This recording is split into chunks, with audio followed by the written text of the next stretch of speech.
growing green to generate more green. Welcome to The Grow Show with Kyle Kushman. Each week we plant the conversational seeds about cultivation and the changing climate of cannabis culture. We'll peel back the layers of benefits of the world's most versatile plant, from food to fuel, from remedy to resource. CannabisRadio.com proudly presents The Grow Show with your host, multi-award-winning grow master and respected cannabis consultant, Kyle Kushman. Hello and welcome to all you cannabophiles and slightly wonky but totally sick of being marginalized happy hamsters. This is The Grow Show on CannabisRadio.com and I'm your host Kyle Kushman. You know, today we have a slightly serious subject. PTSD and cannabis use is covered extensively in the media. However, out of 23 states that have legalized marijuana for medicinal use, only 5 include PTSD as a qualifying condition. And I think this is a major problem. And many people don't realize there's a huge group of people out there who can and do benefit from the medicinal use of marijuana who are non-military related trauma survivors. You know, heroes aren't always in uniform. This group of people are often diagnosed with an alternative version of PTSD, commonly referred to as Complex-PTSD. Made up of mostly women, they're survivors of sexual violence, childhood adversity, and other traumatic experiences. In the case of our very special guest today, she had a childhood in which she had only herself to depend on to survive. In addition to being a wife and mother, Diane Fornbacher is the founder and publisher of LadyBud magazine, a normal board member who's also a recipient of the prestigious Pauline Sabin Award. She's co-founder of the Normal Women's Alliance and a member of the board of the Coalition for Medical Marijuana New Jersey. She's been fighting for the right to use cannabis for over 20 years and a very special friend. Welcome to the show, Diane. Hi there, guys. Thank you. How are you today? I'm doing okay. I'm just wrapping up some editing stuff for the site for next week. Well, I know you're always busy, and I'm really, really glad that you made some time to be with us today. This is a really important topic. People talk about PTSD, and it always seems to be related to veterans, which is a very important topic as well. But I wanted to bring you on as you're very familiar with this subject. And first, I want to ask you, how is complex PTSD different from PTSD? What makes it complex? Well, I know the delineation is difficult because anyone who has PTSD will tell you that in and of itself, having that diagnosis is a complex way to live. But technically speaking, the definition differentiates between complex PTSD and PTSD. PTSD is usually incidental, which means typically if a traumatic event happens to a person, say once, but it's a big deal, there's not, it's difficult to live with, but there's hope that they can, use different modalities for healing and eventually be able to function in a normal society. Complex PTSD typically means more than one incident and usually for prolonged exposure to the trauma, such as being held captive, being victimized for a prolonged amount of time without hope of escape, i.e. a lot of children in abusive households will be diagnosed eventually with complex PTSD because they're usually the victims of a lot of different kinds of abuse within a several-year period and not able to get out of that house because they're a child or a ward of their parents for the most part. Or, say someone has gotten kidnapped and they were, in their kidnapper's custody for quite some time or, held over a few days and a lot of bad things happen to them. I get it. That's a really good definition, and that really explains it very well. When it comes to cannabis and PTSD, most discussion centers around veterans and military-related post-traumatic stress disorder. Why do you think the discussion about PTSD hasn't been widely expanded to include those who aren't veterans? Well, in the cannabis community and in typical human populations, we sort of hold up people who are in the military as heroes. And it's not to say that is undeserved, but it's not clear across the board for everyone who's involved with the military. And I say this as a child of 2 military parents. So I'm not saying that veterans shouldn't have, diagnoses as PTSD and, have a lot of media attention because, as you said, it is important. But I think it's harder for people to focus on other diagnoses for PTSD or complex PTSD as it pertains to sexual abuse or violence because it's a difficult subject and it hits a lot closer to home for many people, is my belief. And I think that's why a lot of people avoid it. It's harder for them to ascribe, sort of heroic properties to someone who identifies as a person who has been a victim of those terrible things. That's just my view on it. I mean, I don't know that there is a specific answer for it, but that's my impression. Mm-hmm. Yeah, it's very important that we discuss it, whether it's for veterans or as people as a whole. It can be extremely debilitating. I know several people with this problem, in addition to yourself. When did you first start to realize you could use cannabis as a treatment for your complex PTSD symptoms?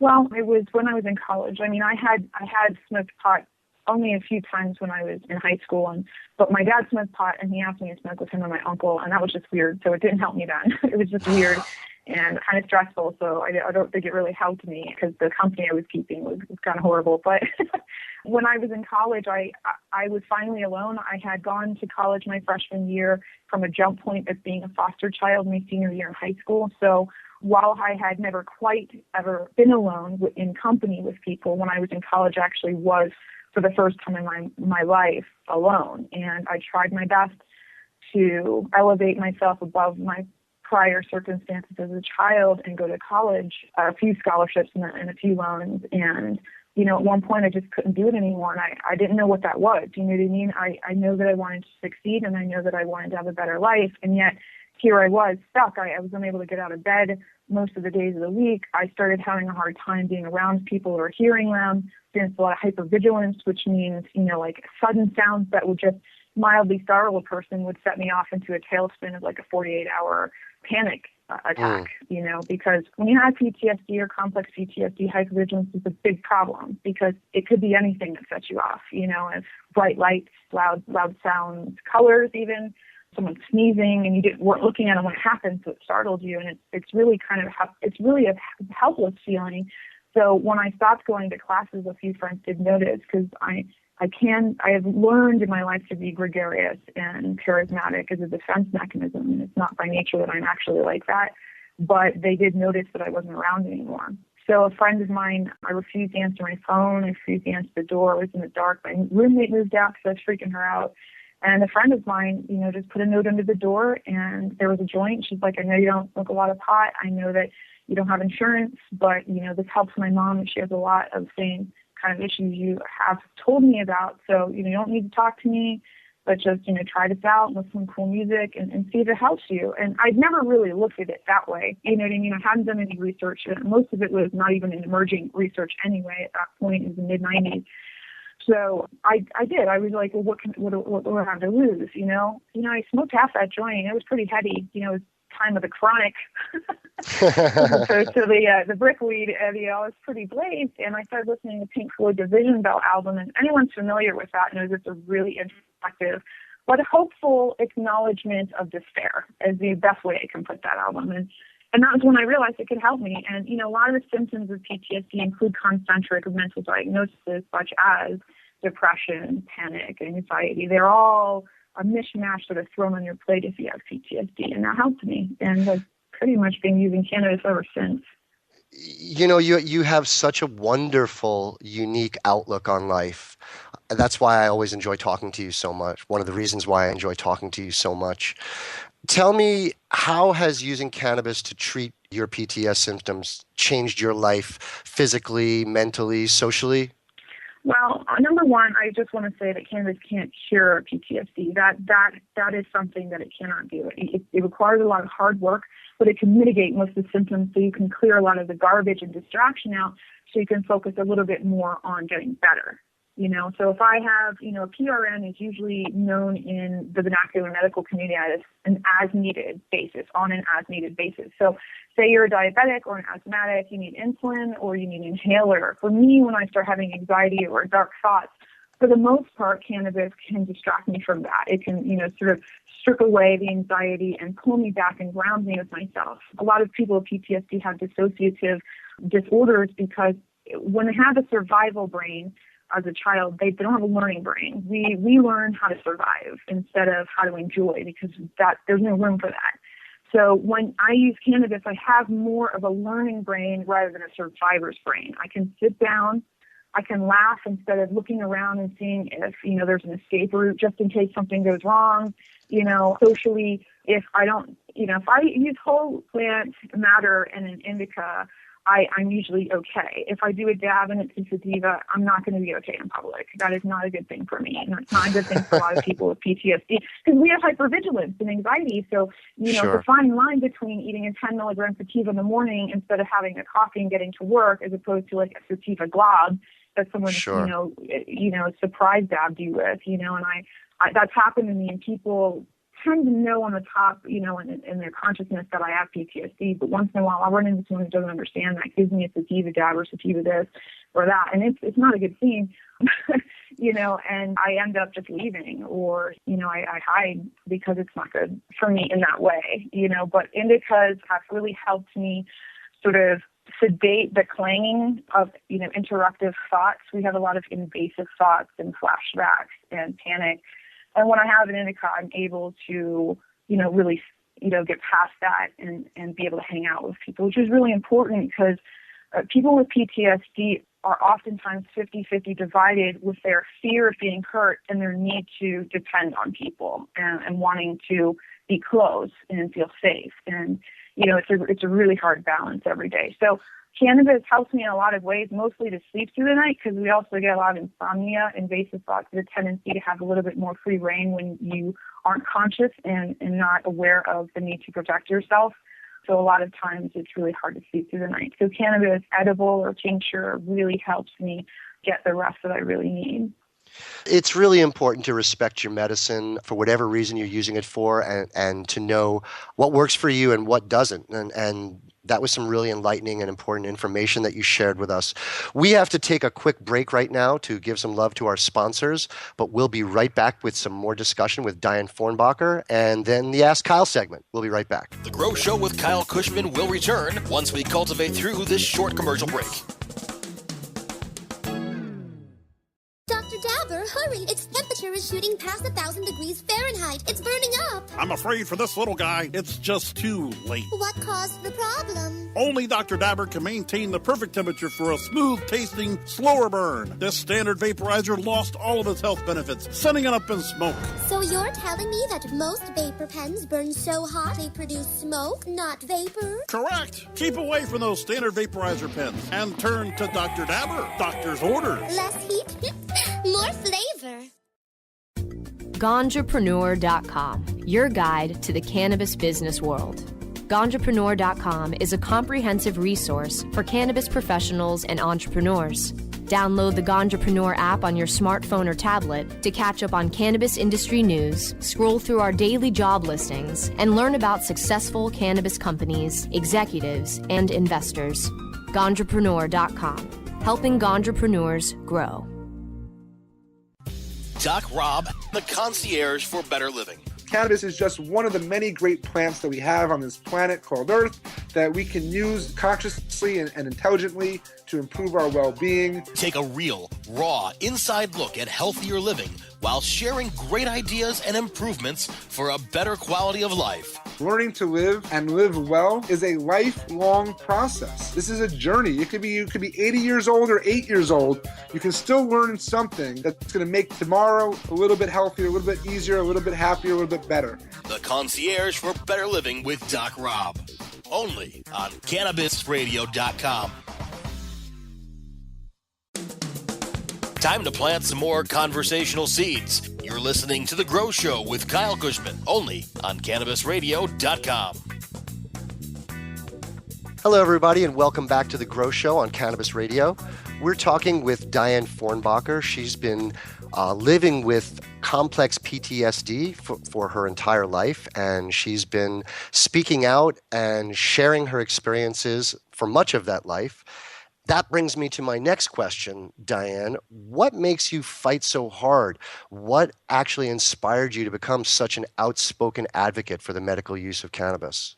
Well, when I was in college, I got arrested for pot, and it really pissed me off because it was the only thing helping me hold on.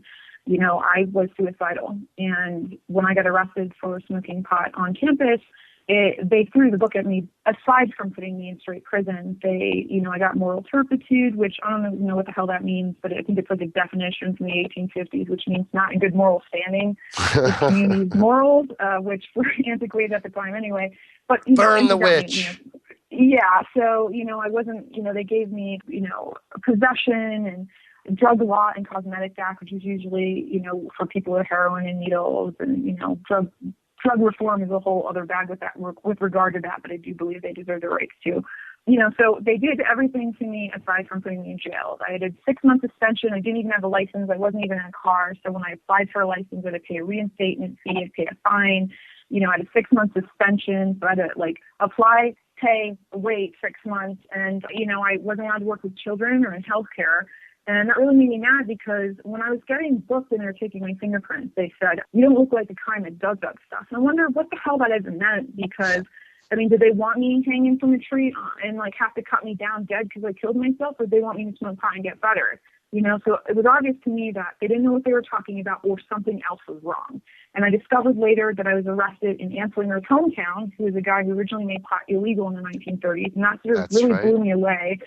So, that's where my father's family's from, and I was just stupefied when I realized that's why they treated us so badly when it was rather helpful and yet innocuous. So, wouldn't overdose. And when I was in foster care, I was on a lot of pharmaceutical drugs. I'd never been on in my life until in foster care, and they did not help me. They created other problems for me. So that's why I fight so hard. I fight so hard because I've met so many people it's benefited who would otherwise be dead. I fight for the people that I testify with to get PTSD listed in various states that I've lived in, because I look around the room and I think to myself, and it's really hard. Those hearings are super hard for PTSD people to sit with together and have to recount all these horrible things.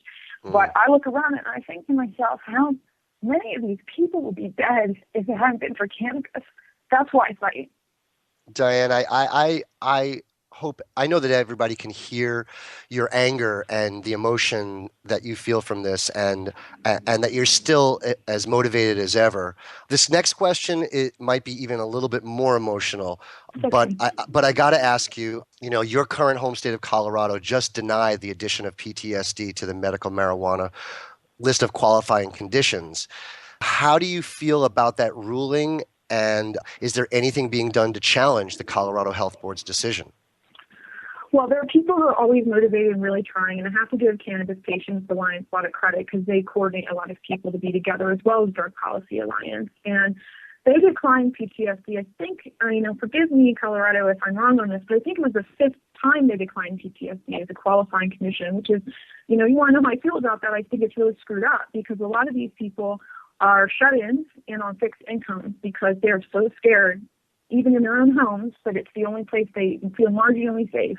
And they're on fixed incomes. And if they got medical, reprieve and legal med cards, which are called red cards here, they wouldn't have to pay as much and they could get stronger amounts of cannabis and have more plants. But because it's only recreational at this juncture, and that's why they worry that a lot of medical patients are going to get left out in the cold with legalization.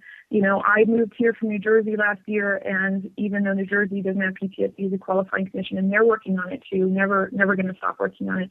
It was hard because, yes, freedom's priceless. Yes, I buy recreational, cannabis on the market. Yes, we marginally have kind of good plants because you haven't come to consult for free in our grow at our house yet. But it really makes me angry because a lot of people, as I said before, are on these fixed incomes and they're scared to leave their houses and have a hard time even just going to one appointment, or let alone going to work. And the red card, having a qualifying condition under the medical law would really cut away the price, or taxes. Well, this has been really enlightening. I know that there's somebody out there that we're helping with this discussion. We're getting pretty close to the end here. And, many of those that have PTSD are known to isolate, and making cannabis advocates the champions of those who might be too fearful to speak out for themselves. For those who may feel like they're stuck at home or have nothing to contribute, what can they do to further the movement towards legalization and normalization? Well, first and foremost, to concentrate on getting better themselves. I sincerely think that, for me, it's really been enlightening and it's really helped me push myself out there in order to help. But there are times where I have forgotten to take care of myself. And, people with PTSD don't have as much to give on a consistent basis. We need a lot of breaks, and we need a lot of time to sort of fill the bucket back up of self, And so I encourage people with PTSD who want to help to definitely write letters, definitely communicate, definitely do what you can, testify if you can. Pre-written testimony is always a great thing if you can't make it. A lot of times at state houses or even hearings for health departments, they will take pre-submitted letters for impact. So you don't always have to be there in person. It's really hard. I had a hard time when we did testimony last time. I was not okay for the rest of the day, and I slept for a really long time after that. It took a lot of energy. So there are different ways to support that. And at LadyBud, we take first-person accounts, testimonies, and we do protect names. If somebody wants to submit something to us to tell a story, but they don't feel comfortable using their name, or people have had stalkers or abusers who are still looking for them that they're hidden from, we do protect pseudonyms. But I have found that, testifying as a witness, whether it's in story form or testimony pre-submission forms, is a really powerful thing. And it is a safer way for people who don't feel comfortable doing so in public, in person. Diane, you're such a wonderful inspiration for everybody out there, and I consider you one of my dearest, oldest friends. Unfortunately, we're out of time, so we have to take our second break for our sponsors to get in their word, and then we'll be right back with Ask Kyle. The Grow Show with Kyle Kushman will return once we cultivate through this short commercial break. Your connection to quality cannabis insurance services is spelled K-A-E-R-C-H-E-R. That's Karcher Insurance. We have worked with ventures like cannabis for over 60 years. We're proud to represent over 50 companies with tailor-made cannabis plans for owners just like you to insure your product, your plants, and your pursuits. K-A-E-R-C-H-E-R spells out their full-service insurance services ranging from commercial to bonds, to personal, from life to health, and more. Contact the team at CarcherInsurance.com and let our experience work for you. That's K-A-E-R-C-H-E-R Insurance.com. Contact Karen and the team at Karcher Insurance at 1-844-421-3560. That's 844-421-3560. MJWellness.com, the largest medical marijuana community in the world. Connect with thousands of patients, doctors, industry leaders, and businesses through shared personal experiences along our worldwide network. Discover new therapies and benefits with content tailored to you. Come grow your network on MJWellness.com. You're not alone. Your wellness matters. Learn, live, and thrive. Check out MJWellness.com today. Chronicling the latest cannabis industry news and headlines. Well, with 4 states with tax and regulate and the District of Columbia. The state of cannabis. Oh my God, it's refreshing. We have people that generally wouldn't speak on behalf of cannabis for fear of retribution, fear of losing your practices, fear of many of those things, and find ourselves in a place that we finally can. Bringing you fact-based news and views and keeping listeners on the pulse of what's happening in the industry today. The state of cannabis. On demand anytime, only on CannabisRadio.com. Time to plant some more conversational seeds. You're listening to The Grow Show with Kyle Kushman, only on CannabisRadio.com. Welcome back, everybody, to The Grow Show on CannabisRadio.com. Every day I get questions from people out there who are listening to the show, and there's nothing I love more than helping individuals get more from their gardens. So here's a few questions from our followers that sparked my interest this week. From CTAC Loves Canna. I've read the sativas are uplifting, but they make me super paranoid. What should I try? Well, you probably should stay away from the sativas and try some indicas. Sativas are definitely known to stimulate the imagination and the cerebral part of your brain. Indicas are more of a body buzz and more relaxing and probably better for people who tend to get paranoid on cannabis. So I would just stay away from sativa dominance and sativa dominant hybrids, and you'll probably be okay. Next question from Mama Tried Weeds. What's the best medium for smoking? A bong, pipe, joint, or some sort of vaporizer? That's a good question. Personally, I like to smoke out of some kind of a water pipe. It's more healthful. The water not only removes particulates from the smoke that don't end up in your lungs, but it also actually cools the smoke, making it a more healthful way to imbibe. Joints are fine on the road. I smoke out of all of the above mentioned apparati. The one that I don't typically use myself is a vaporizer, even though it is without a doubt the most healthful way to smoke, because it is actually not smoking. You're just inhaling the vapor, and it is basically devoid of any carcinogenic effects. So for anybody who has any type of compromised immune system or is ill in any way, vaporizing is probably, or most certainly, the best way to consume cannabis in a smoking form other than ingesting edibles. From Green Journey 01, how many years does it take to create a viable strain? I'm assuming by what you mean by a viable strain is something that is stable, that you would want to pass along to other people. And, this depends on whether you're talking about clone only or whether you're talking about a new strain that is going to be distributed in seed form. Now, for example, Strawberry Cough is a clone-only strain that was a first-time cross by a novice breeder. And as everybody knows, Strawberry Cough is one of the most stable, wonderful new varieties to hit the market in the last 20 years. And that was just a first-time cross.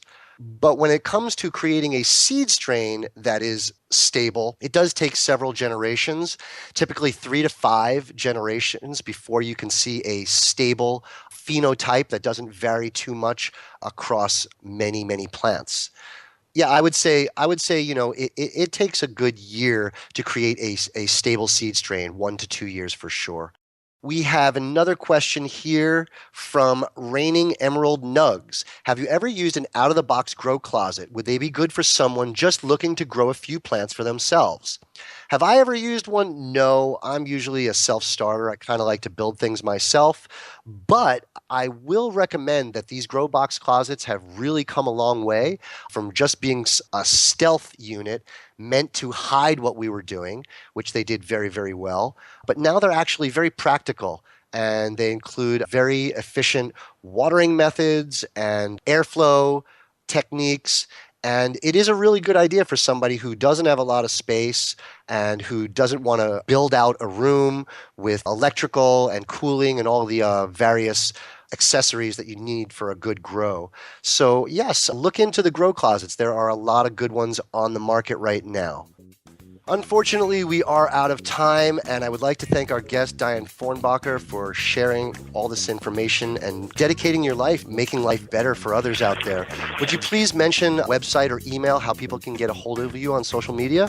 Well, they can go to LadyBud with a D.com. Don't go to LadyBug. That's a children's magazine. So LadyBud is in CannabisBud.com. We're also on Twitter, Instagram, and LadyBud Mag on Twitter and Instagram. So, you can get a hold of me all of those ways. Great. Well, I want to thank the producers for making the show possible. Please make sure to check out my website, KyleKushman.com, where you can find out where to follow me on social media, upcoming events that I'll be attending, and subscribe to my newsletter. You can find new episodes of The Grow Show by going to CannabisRadio.com or subscribe to the show on iTunes, Stitcher, and now on iHeartRadio. Thanks for joining us. I'm your host, Kyle Kushman, and as always, please stay lifted.